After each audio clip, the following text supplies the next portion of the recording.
မင်္ဂလာပါဒီနေ့မှာတော့မြန်မာ Content AI Premier ရဲ့ update ကြောင်းလေးကိုvideo လေးနဲ့နည်းနည်းလေးရှင်းပြပေးခြင်းတယ်ပေါ့နော်တွေ့ရတဲ့အတိုင်းပဲ UI မှာဆိုရင်တော့အများကြီးပြောင်းလဲလုပ်ပေးထားတယ် navigation bar တွေပါလာပြီး navigation bar ကနေပြီးတော့ recent content တွေပါတွေကိုဒါကြည့်လို့ရပြီပြီးတော့ဒီ setting ကိုလည်းထည့်ပေးထားရပါတော့ setting မှာဆိုရင်တော့အဓိကအဖြစ်တော့ဒီ API key ကို update လုပ်လို့ရပါပြီပေါ့နော်အရင်တော့ဆိုရင် API key ကို update လုပ်မယ်ဆိုရင် log out လုပ်ပြီးမှလုပ်လို့ရတာပေါ့နော်အခုတစ်ခါရေး setting မှာတော့လုပ်လို့ရမယ်language changer တွေပြီးတော့ clear data လုပ်တာတွေလည်းလုပ်လို့ရမယ်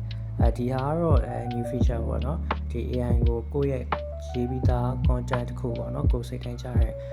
content တစ်ခုကိုလိုချင်တဲ့format ပါရဲ့ content တစ်ခုနဲ့ train လို့ရမယ်ပေါ့နော်အဲ့တော့ဒီ feature ကိုဘယ်လိုသုံးရမလဲဆိုတော့ကိုယ့်ရဲ့ရေးထားတဲ့ content တစ်ခုပေါ့ကိုယ်တိုင်ရေးထားတဲ့ content တစ်ခုကို copy paste လုပ်ပြီးတော့ထည့်လိုက်ရင်ရပြီဒီမှာထည့်ပြီးသွားရဆိုတာနဲ့အောက်က clip လေးကိုနှိပ်လိုက်ပေါ့နော်နှိပ်ပြီးတော့ခဏတော့စောင့်ပေးရမယ်ပေါ့နော်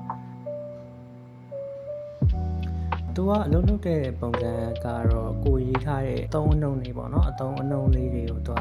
analyze လုပ်ပြီးတော့ကိုရဲ့ဒီနောက်ပိုင်း AI generate လုပ်တဲ့ content တွေမှာသူကဒီတုံးလေးတွေကိုလိုက်ပြီးတူပါပြီးရေးပြီးမှာပေါ့